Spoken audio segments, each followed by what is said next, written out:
Good evening, everybody. Welcome to Shop Talk, hosted by the Triangle Area SQL Server Users Group. Welcome in, everyone. If this is your first time here, welcome. The idea behind Shop Talk is this is a chance to kick back and unwind. It's Monday. Many of us have finished with work. Some of us never even started with work. I was going to have a punchline to that joke, but decided to pull the punchline because, we're not even a minute in and I'm about ready to get us knocked off the air. But that's okay. Shop Talk is your opportunity. Ask some questions. We talk data platform related topics, SQL Server, and many other things. You'll eventually kind of see it down there in the screen. And with me, the one and only Mala. How you going? How's it going, Mala? Good evening, everyone. Going all right. It's going all right. Now, Mike Christensen would be with us, except that he went on an adventuring trip and was kidnapped by the local natives who tied him up and were going to kill him. But then he said, wait, if you kill me, I'll blot out the sun. Because Mike knew exactly when the eclipse was going to happen today. And that panicked the people who then let him go, and he escaped, but he wasn't able to make it here in time. Tracy, meanwhile, was staring up at the sun too long and had an advanced case of solar madness, which takes a couple weeks to recover from. So she's not here either. I, however, because it was only an 85% coverage in this area, I said, I don't even get out of bed for 85%. So that's why I'm here. And we're glad that you're here, folks. So, got a couple of topics. Topic number one is an article from Marco Russo that came out on Saturday.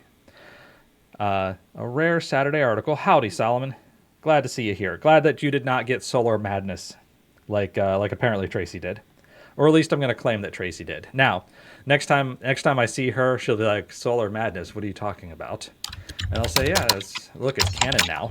If Shop Talk ever gets a wiki, someone's going to put in that Tracy got solar madness on the April 8th episode of Shop Talk. All right. This article from Marco Russo. Marco has done a great job talking about Power BI, talking about Microsoft Fabric. You're all in luck. Sound is not working. I'm transmitting on microphone, so sound might be on your end, Anders. You could try reading lips. So I recommend that, or just refreshing. Either one is a valid option. So, all right. Direct Lake versus import mode in Power BI, and specifically around Microsoft Fabric. So Marco has a great article that I'm pasting the link in here right now for you. But the general idea of this is that Direct Lake is a very new concept. If you're not familiar with it, Direct Lake came out with Microsoft Fabric, and it's something that they've billed as getting the benefits of direct query and import mode all at once, where you can query from one lake as though it were direct query, but with import speeds. That's the hype version of this. And Marco throws a little cold water on the subject and says, hey, let's talk about this for real. And I'm just going to hit the highlights here. I will recommend heavily reading the article. I'm going to also point out that Kurt Bueller, who is now working for the Italians, so congratulations to Kurt for that. But Kurt Bueller and Marco put this together and threw out some arguments. Number one, queries in import mode are still faster than queries in direct lake mode. There's a lot of hype about the speed of direct lake mode. And it's important to note that direct lake is actually going to be slower in almost all cases. There may be some cases where the speeds are the same, but import's almost always going to be faster. It may not be enormously faster. And I will credit Direct Lake as, yeah, it is. In many cases, it's very fast. Oftentimes fast enough for regular business use. So it's not saying don't use direct lake. Instead, it's saying understand that import mode can still be faster and usually is faster. So therefore, direct lake is not a replacement for import mode. And it's not a replacement for direct query either, because basically near real-time scenarios, direct lake can do, but it's not. I'm going to go on this rant again. Doggone it. I made it 6 minutes. I made it 6 minutes, people, without a rant. All right, rant time. Direct query doesn't do real time either. Direct query is pretty close to real time. Direct query is realer time than direct lake. And it wasn't me this time. Yeah, exactly. It's this doggone real time thing. Everybody talks real time. We got to go back to computer science. This is classic rant number 41 for me. Real time in computer science has a very different meaning than real time in a business context. And when we're talking about in the computer science meaning, what we really mean is online. Online, so we have batch mode. I'm going to submit a request. I will eventually receive a response. There may be a significant amount of time between request and response.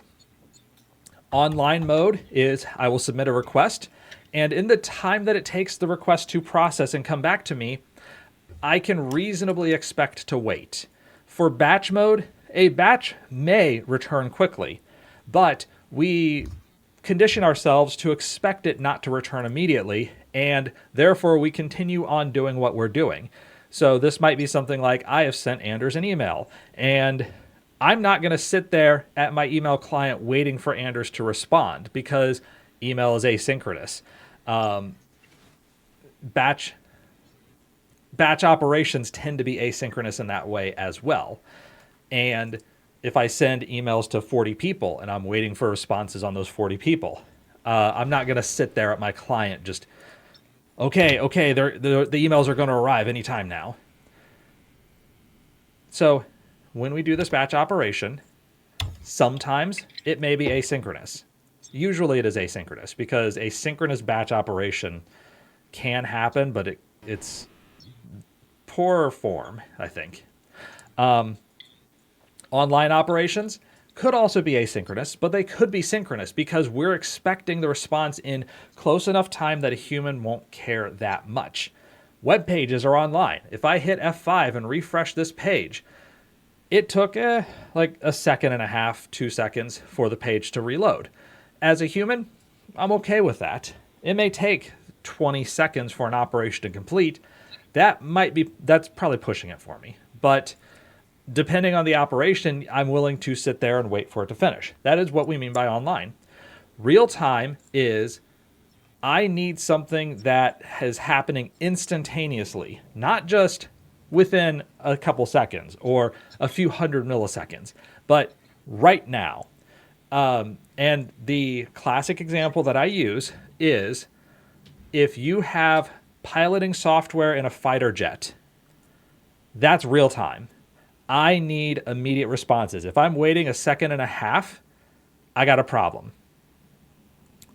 Technically, real time means it's within a bound of time, which could be 5 minutes. I don't buy that, because at least back in my day, there was a specific concept of real time, which is immediate. It is definitely sub-second. It is usually measured in nanoseconds or low milliseconds. And so that's the example of fighter jet piloting software, or something where we can't wait even 1 or 2 seconds to make a decision on an action, or else the process will fail. So there is nothing in Power BI that is real time in that sense. Everything is online. Now, direct query allows you to do very persistent updates that could be done. You could have that within the course of seconds, or maybe I forget if you could get sub-second on what they call real time for Power BI. But general idea here, and again, this is rant number 41. I am probably being a little bit pedantic, but this is one of those hills. It's one of those hills that I'll die on. This is not real time. Okay, all that aside, that doesn't mean any disagreement here. I think Marco is absolutely correct. Direct Lake, yeah, nothing in Azure is real time. You're right. Nothing in Azure is real time. Much of it is online. Some of it in terms of timing is technically, I hesitate to call it batch necessarily, just because of the implication of batch as group of things together that are submitted all at once. But yeah, there's nothing that's real time in Azure. Everything is, you can measure in seconds or minutes. And random response time systems. There's a little bit of that. There's a lot of noisy neighbor. There's a lot of, why did it take 8 minutes this time and 2.5 minutes this other time? Who knows? You rolled the dice and you got the server that just happened to be responsive and in perfect condition to set you up, and everything just, came up Millhouse. But welcome to Azure. So fully agree with what Marco is saying. Word pedantry aside. Direct Lake is more, let's call it near-ish real-time and near real-time. If you call it near-ish and near, I have no problem with that. If you say this is near real-time, it's not real-time, but it's pretty doggone close. Maybe it's within a couple seconds. Okay, that's pretty near. But Direct Lake is more of near-ish. And then Direct Lake, not the best of both worlds. It is unique. It is different from import and direct query. So there are specific scenarios where Direct Lake is fantastic, but it's not faster than import, and it does not replace direct query. And that's something that's important because a lot of the hype is, well, I could use Direct Lake and not have to use import mode anymore, or not have to use direct query mode anymore because, this is the beautiful marriage of the two of them and all of the positives and none of the negatives. And Marco goes further. Import and Direct Lake actually do consume the same amount of memory because the columns that you're using, it doesn't change if the Parquet files are in one lake or if the VertiPack compressed files are in your Power BI report. The VertiPack engine is still the VertiPack engine, and Microsoft is using both of them for creating Parquet files in one lake and creating local Power BI data sets. There are some limitations in terms of modeling. So Marco points out, hey, you can't use calculated columns or calculated tables or MDX user hierarchies in Direct Lake. Now, there are limits on MDX user hierarchies to begin with because, well, MDX is a battle that we lost 12 years ago. I've wanted MDX in various places, but DAX is the winner of that fight. And I don't think we're ever getting MDX in Azure Analysis Services. We're not getting MDX in much of anything at this point. But that's a fight that we lost. But he does point out that, hey, MDX user hierarchies do actually affect the Excel user experience. So there can be a downside here. Direct Lake requires physical tables for the semantic model, which means if you're using a view, the engine is going to use direct query instead of Direct Lake. So we would have to hit the physical tables.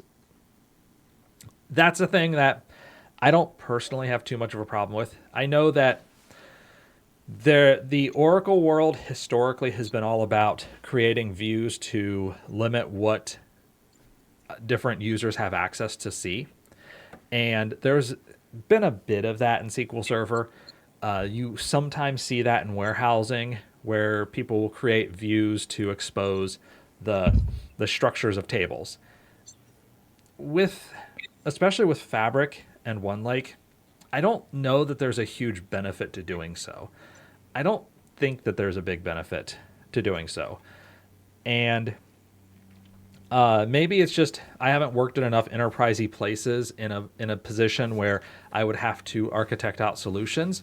But I would just have a warehouse have the information that it needs, and you write either you write procedures, or you have column level encryption or something that can filter for users who have appropriate access. I don't know. I guess, again, that could be my failing for not working in places where there is a strong, meaningful reasoning for having the creation of views. But I would just say grant people access to the tables. And direct lake models require more technical skills to achieve optimal compression. So, and okay, this is in fairness. I did say that direct lake uses the same VertiPack engine, but it does depend on how you load the data into Delta format. So there are good points. And Marco mentions at the top that these are things that he and Kurt have talked about a little bit, but they haven't fleshed everything out. So I expect that we're probably going to see some longer form articles that dive into the topic a bit further. But even at this level, I think they do a great job of explaining, hey, there is still a use case for import mode. There is a use case for direct query mode. There is a use case for direct lake mode. And direct lake is not going to replace everything else. If I scroll down just a little bit, I am going to talk about this. Direct lake models require more technical skills to achieve optimal compression. Basically, you can't improve the compression very much by doing things like fine-tuning partitions or data distributions in VertiPack. But for direct lake mode, you do have to understand how Parquet works. You have to plan and compress the data effectively and plan on partitioning strategies so you can control what that size looks like. You can get close to the compression that VertiPack achieves for Power BI, but it does take time, effort, and energy and knowledge of how things work. And with that, I think I am mistaken in saying that VertiPack is what they use to create Parquet files.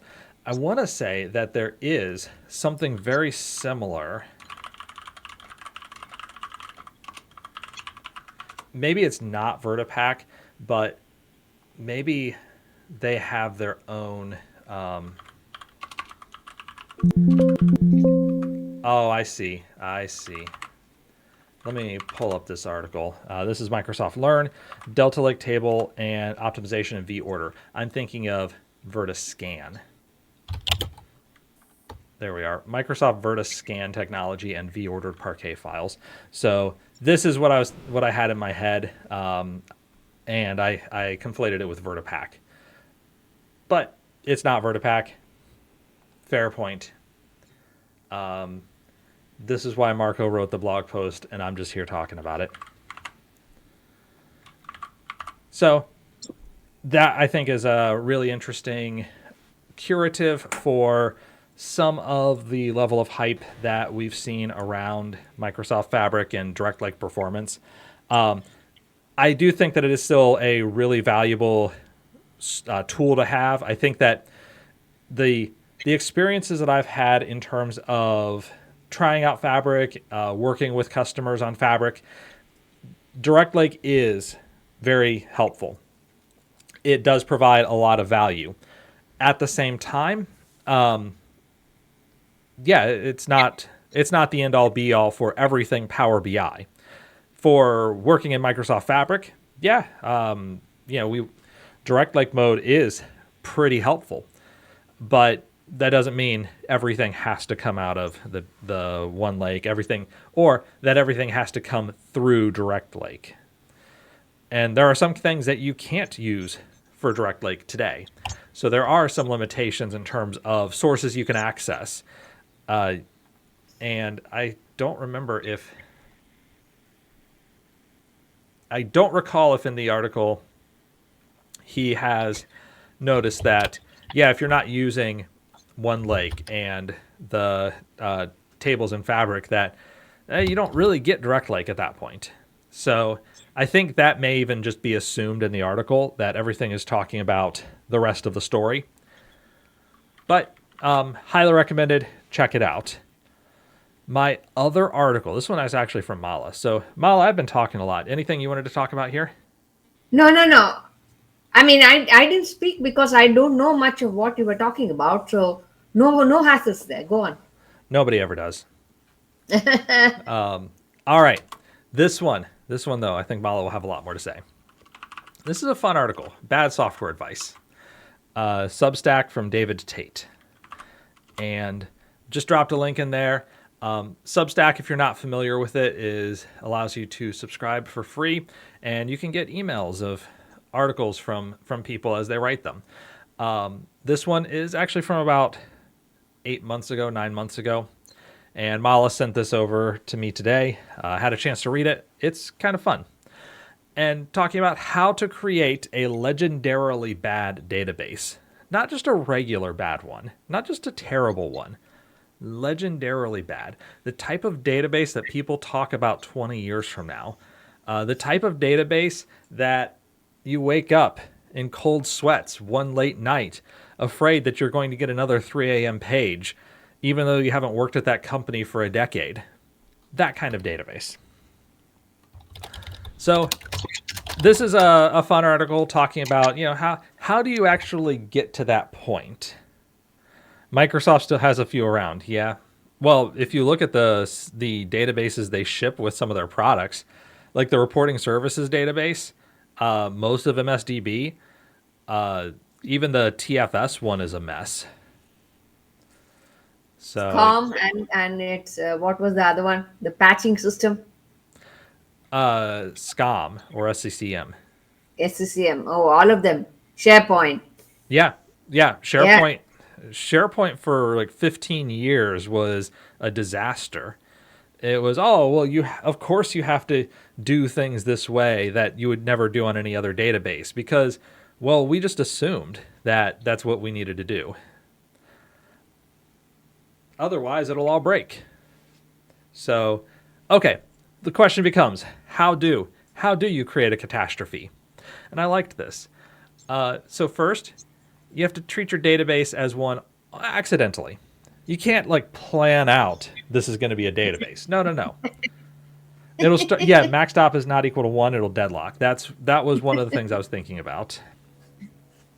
I couldn't remember that was maxstop, but yeah. Who doesn't set maxstop to 1 on all their servers?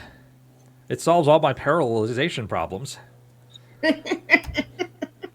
Then I never Well, have to say. at one point, I think that was actually on a Microsoft article It that was. was withdrawn later. That was mess with that server setting. Yes, yeah, because SharePoint needed it, and they wouldn't change the queries to set maxstop equals 1 as a hint for everything. So no, just set it on your server. It'll be fine. So you have to have an accidental database. Start out as a flat file. You're just writing some stuff to a file. And then the file is going to become the core of your entire business because, frankly, this is how it always works. If you have any sort of corruption of the data, company's just falling apart. Over time, it'll grow. But you decide to add on to the existing custom binary format you came up with one Tuesday afternoon and start to believe there really was a request for change process. So in this way, your database should not actually be from a database management vendor, but instead, of course, you've created it because, well, look, how difficult can it be to create a database? Any developer can make a database. It's easy. It should be inspired, though, by a true database. But actually, this part I loved. If you're forced to move it to a DBMS, do so in name only and keep your custom flavors within the database structure. To that extent, I had a client that actually Tracy worked at the company for a little while after me, but had a client where their databases were based on FoxPro and originally came from FoxPro, and then they migrated to SQL Server. When they migrated to SQL Server, they kept all of the tables and databases and columns named the same way as they were in FoxPro, which meant that there was a hard limit of 4 characters, I think it was, for a column name, 4 characters for a table name. And so they had hundreds of tables, and you would literally have tables named something like AB06. And I would ask, what the heck is AB06? Oh, well, it was the 6th table of some series. Well, what is AB05? Something totally different. We just, we started at AA00 and just kind of moved up. And these were the table names that they had. And the columns would be like B104. And B104, of course, that's the area code. And then B109 is, of course, the exchange of the telephone. And CC09 is the area code because, we wouldn't want to keep those together. FoxPro, and mind you, I'm not saying this to damage FoxPro's reputation, because it is funny. There's a 100% love rate for FoxPro. Anybody who still remembers FoxPro, anybody I've ever met who has ever worked with FoxPro says, "Oh, I loved that thing." Despite Me too. that, Love it. I love it. I started my career with COBOL first and then with FoxPro. Mm-hmm. And I still remember for that time, it was an amazing product. Sure. And I understand, there were memory limitations there in there that, all right. No, it's it the same wasn't reason. relational or anything. It's not that advanced. And back then when FoxPro was around, the only 2 choices in the relational world were Sybase and Oracle, both of which were way expensive for small and medium businesses. Yeah. Or you have like Informix or DB2. Right. Again, very expensive. And even today, you look at DB2 and there's a hard limit of 8 characters on column names. You look at Oracle, I think, was 32 characters for a very long time. So in most databases, you have these excessively short limitations in terms of column names. Of course, when your competition was Access 2.0, yeah. And Anders mentions that Great Plains tables and columns look like that today, which it's just disastrous. You need a translation table to explain what the tables and columns are, which doesn't make sense when you have a system that supports sysname. You have 255 characters to describe yourself. Column 1, column 2, etc. Yeah. The translation book last time I checked for Great Plains was $50K. Oof.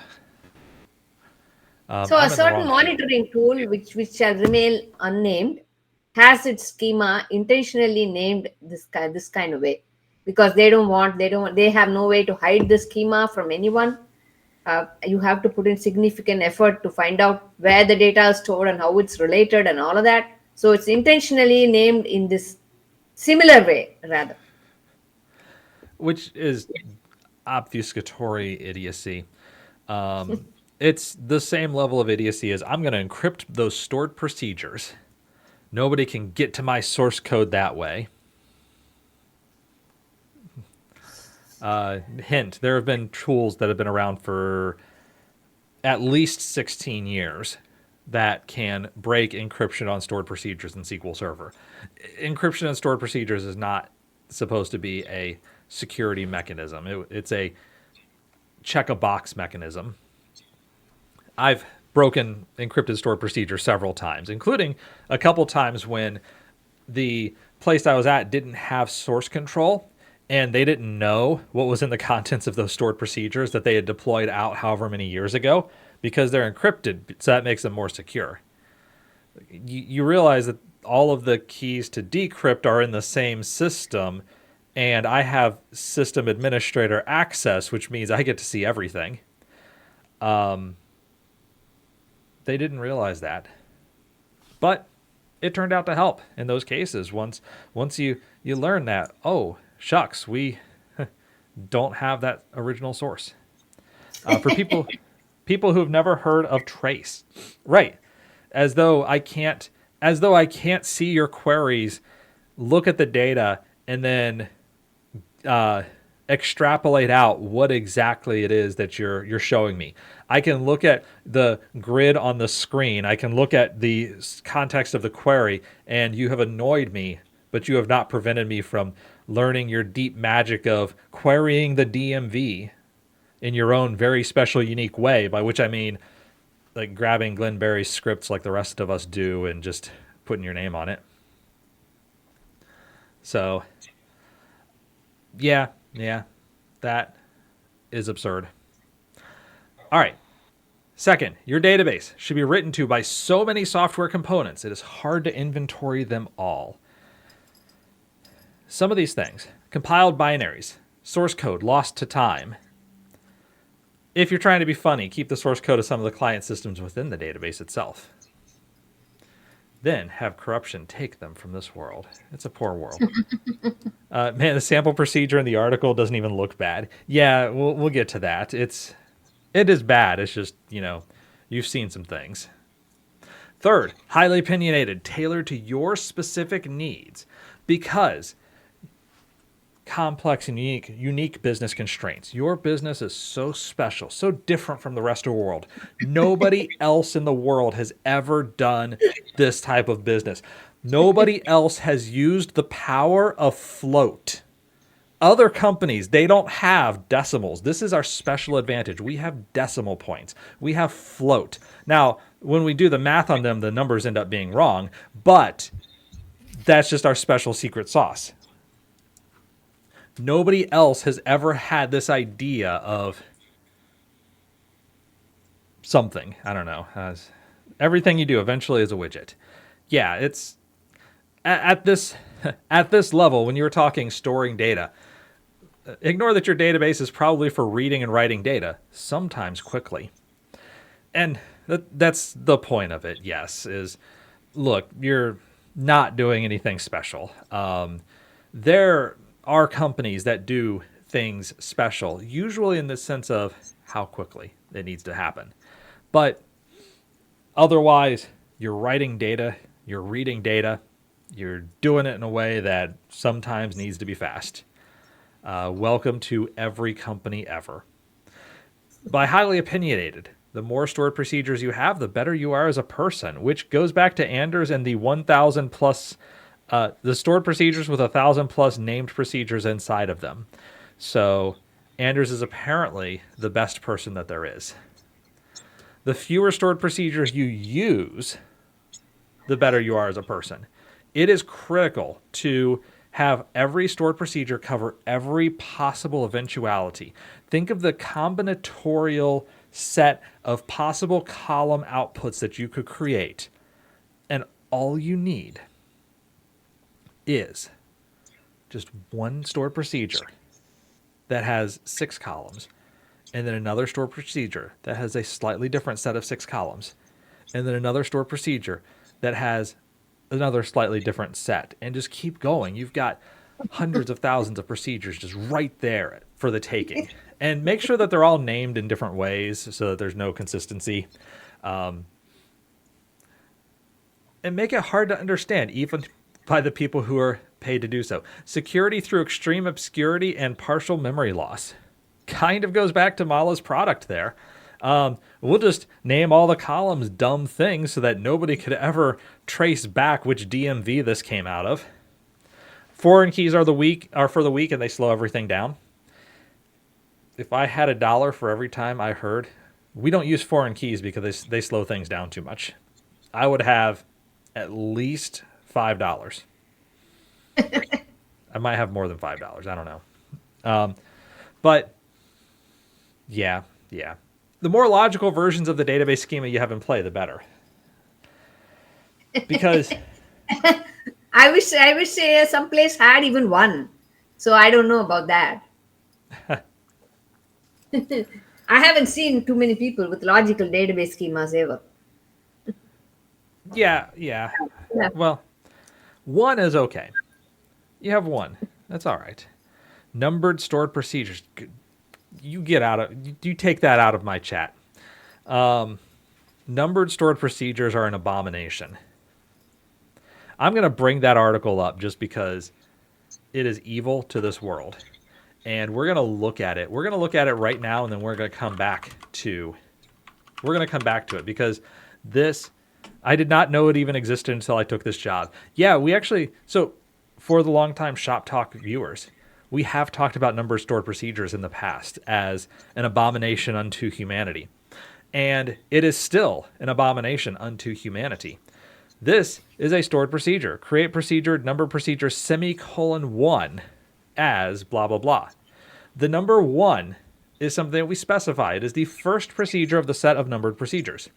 You can create numbered procedure, ;2, which is a totally different procedure. Nothing like the first one. But you cannot create the second one without creating the first procedure. So you have to have the numbers in order.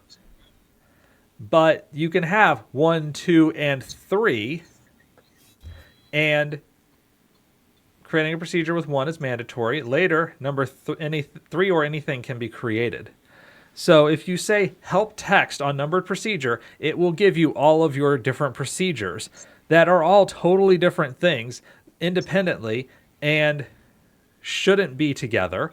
The definition of other procedures, you can use sys.numbered procedures to view them, but you can't view it for the first one. It's like overloading in C++ without any of the benefits. That's a good way of putting it, yes.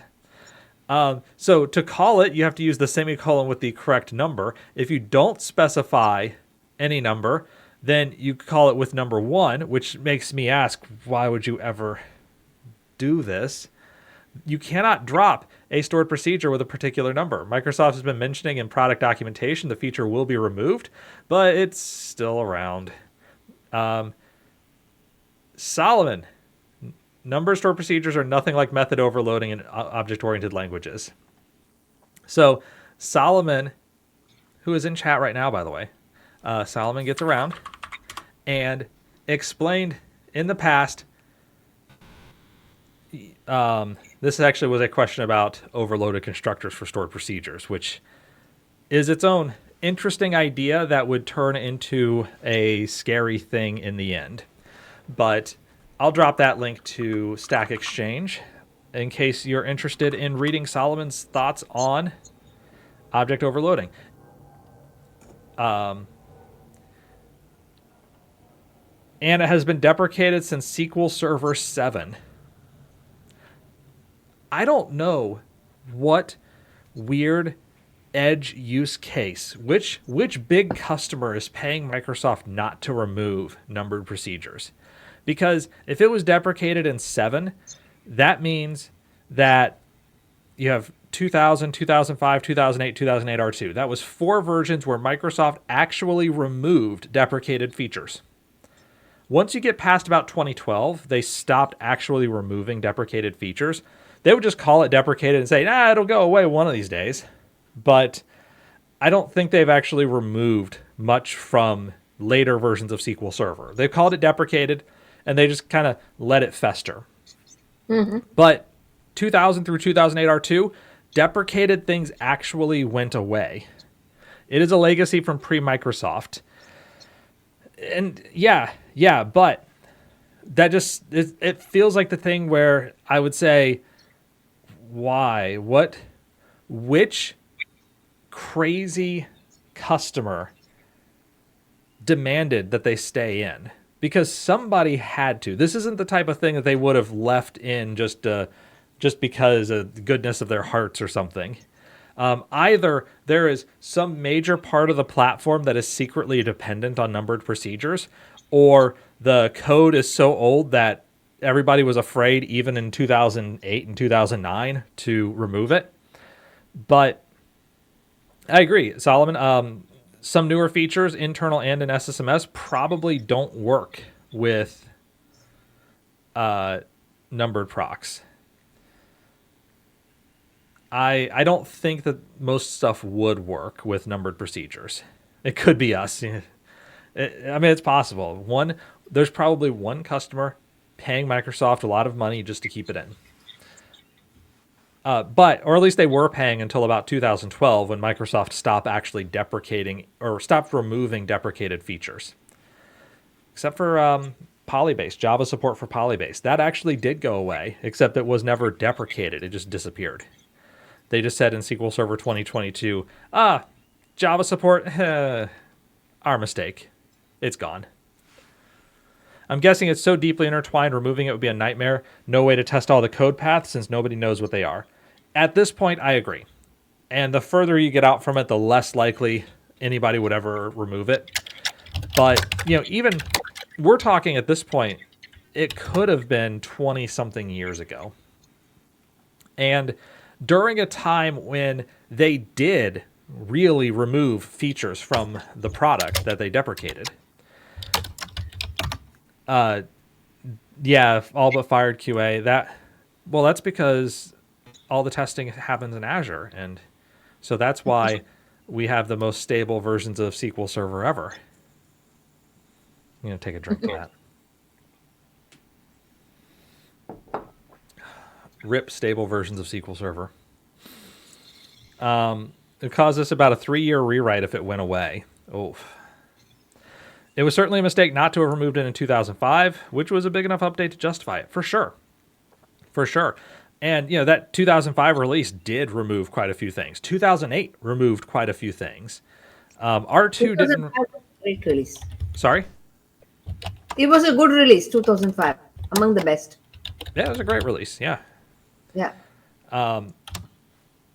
Even 2012 did remove a few things. But 2012 was the release where they started to say, we're going to stop actually removing deprecated features, which is why, in part, why semicolons to terminate statements. There was that whole thing about 2008 deprecated the ability to end a statement without a semicolon, and that this was never actually going to be enforced, that Microsoft would break so much Microsoft code, much less everybody else. And I think that might have been the jump the shark moment for removing deprecated features. Because when 2008 came out with that, we're deprecating terminating statements without semicolons. That was when it seemed like the wheels fell off for actually removing deprecated features. So somebody who never wanted anything deprecated finagled that one in and made sure, we're never deprecating a thing again. Because if we went back to a policy of deprecate one version and then actually remove the next version, we would break everything. So, real spanner in the gearbox moment there. Which, as much as I hate it, I gotta respect it. 2012 is a myth. In the Harambe timeline, 2012 never happened. You're right, Anders. SQL Server now deprecates like HTML. It has for the last decade, yeah. You have things that get deprecated and just never go away. That's how they do backwards compatibility. So what's the official status of the semicolon? It is still deprecated. Let me pull that up. I will pull up the deprecation statement, and this was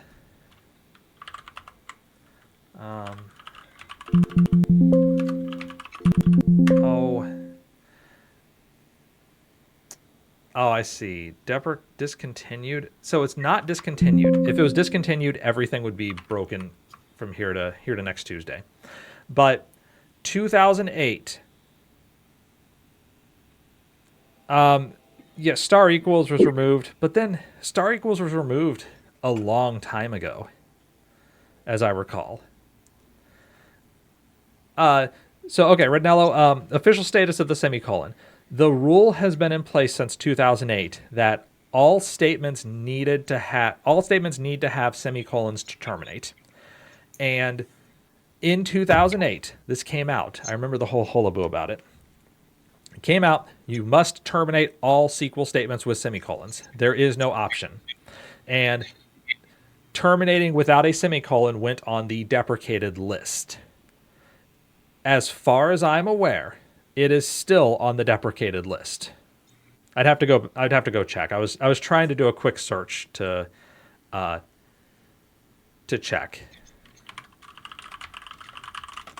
but I couldn't find it immediately. Was it removed in 2014? It might have been earlier than that, Anders. I want to say it was after 2005, but maybe it was 2012. 2008, 2012, somewhere around there.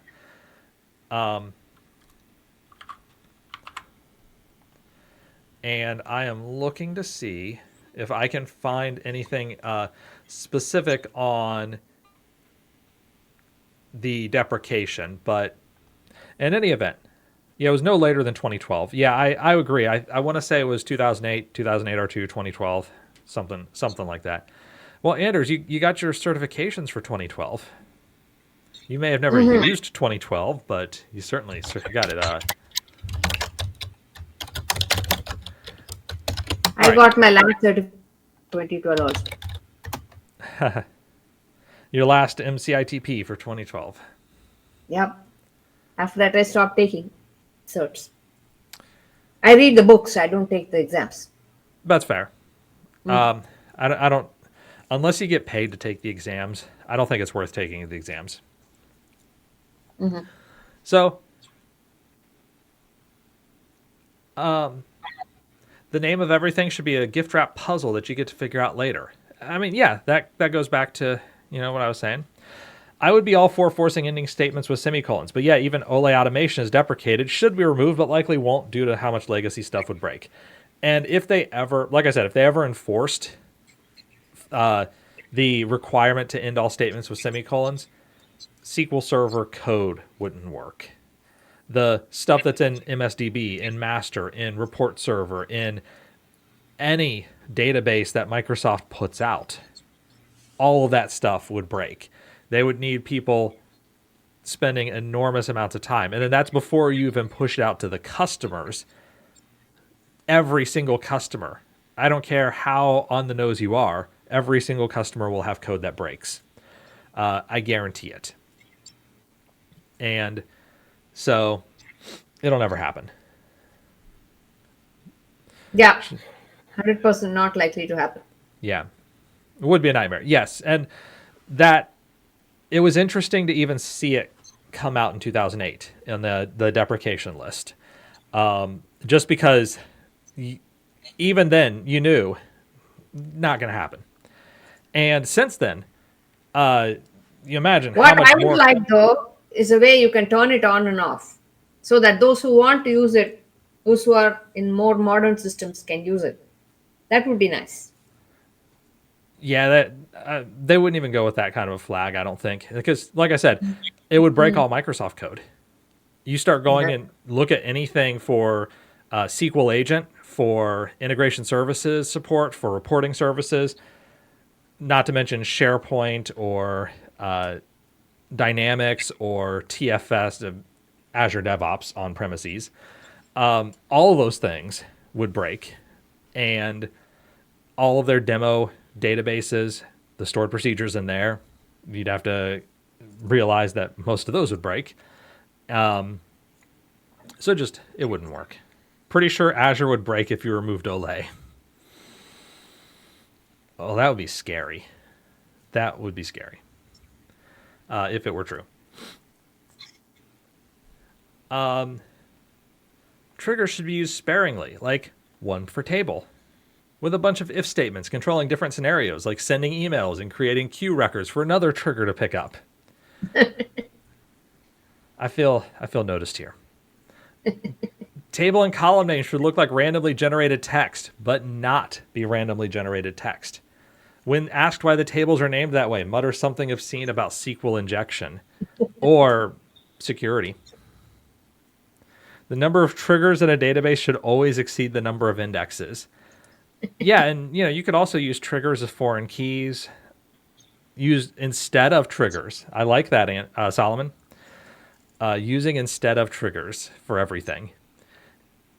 And that way, on views, not just on views, but also on tables. So that way, when you insert into the one table, it actually never inserts into that table. It inserts a totally different record into a totally different table in a different schema that has no naming similarity. I think Rob Volk did this as a joke. I don't. I remember that. Yeah.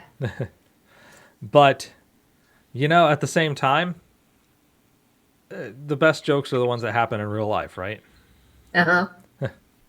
On all tables, then no action will behave as intended outside of select. Yeah, and I'm sure we can figure out some way to fix select.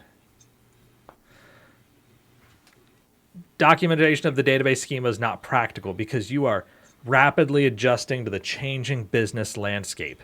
I mean, we are changing tables every month, and we can't possibly keep that up to date. We cannot take the second that it requires to update a documentation. Can't happen. Just literally impossible. Create trigger on select. So I kind of disagree with this because the database has two primary paths to ownership to becoming legendary. One of them is one person maintains it and slowly descends into madness. The other is multiple teams partially own it over a series of decades. This is the only way. I don't think one person's descent into madness is sufficient to get a legendarily bad database.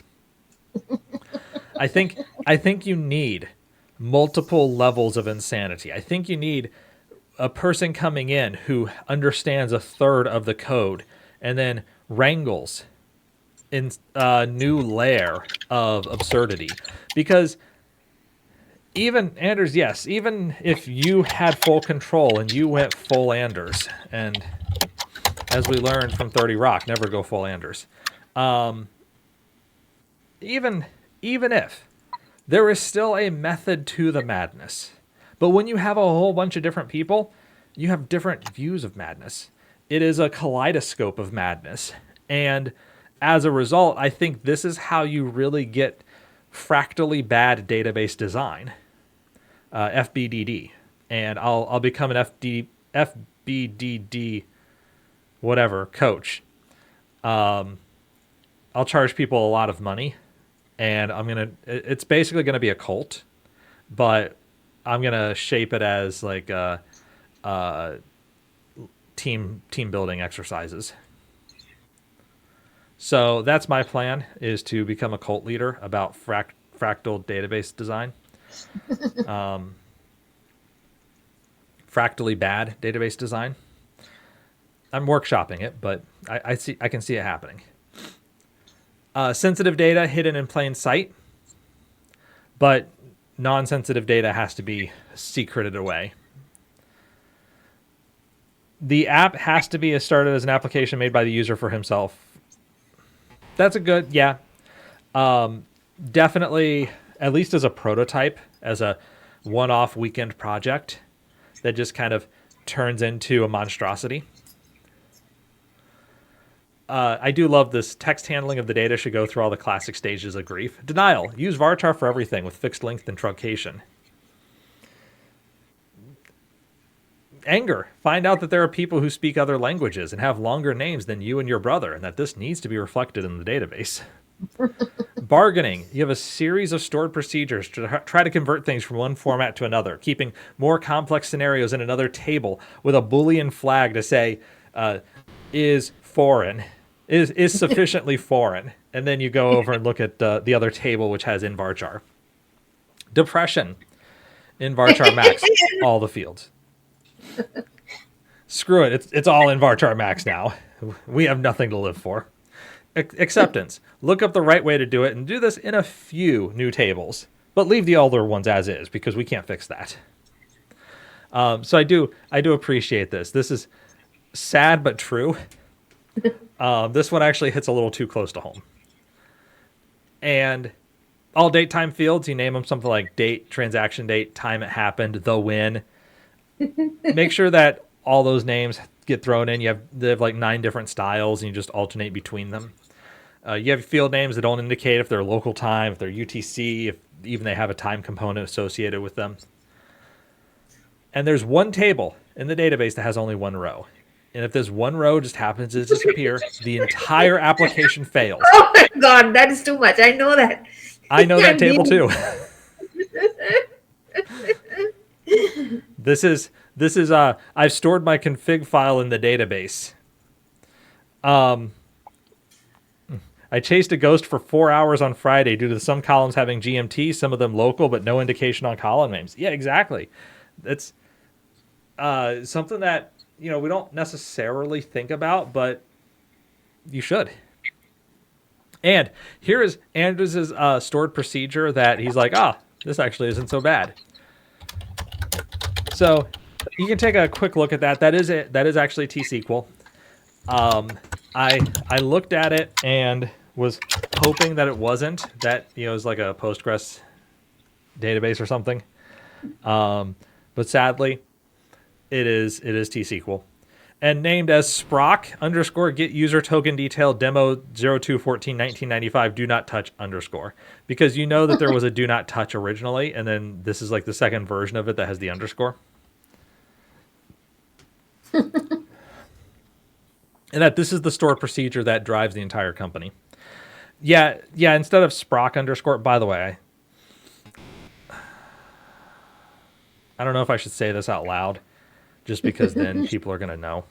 And when people know this, they will necessarily rub it in. I hate Sprock. I hate hearing that. There are certain words that just grate on a person. And for me, that's one of them. SP _ yeah, it actually should have been like SP _ Sprock _ get user token detail. That would have really done it. But I also love the table string global northeast user group UTF2 _ final view T, which may or may not be a table, and then client token map v2 replicated Dave. I have seen Dave tables, and of course it's __, which means that wasn't the first one; it was the third table that Dave created for client token map v2 replicated. Processed equals not really %, or processed equals null, because I'm sure that'll work fine. To be mean-spirited, add computed columns to tables being as 1/0, so that anytime support needs to quickly see what's on a particular row, they can't use select star. I've seen things like that before, sometimes on purpose. We had one system where all the tables started with MJ. It took me 2 years. That was the initials of my manager. Right. Well, you got to leave your mark somewhere. It's like animals. That's 10. Yeah. Oh my, they can't use select star. Oh, that's pretty smart. I haven't seen that one. It's pretty evil. Max length of column names was 8 due to COBOL. Yeah. Well, that was still twice as much as FoxPro. So that was a fun article. Thank you, Mala, for taking 4 years off. I really enjoyed it, so thank you. Yeah. I had a procedure with 1/0 in it on purpose. I did that once to prove a point.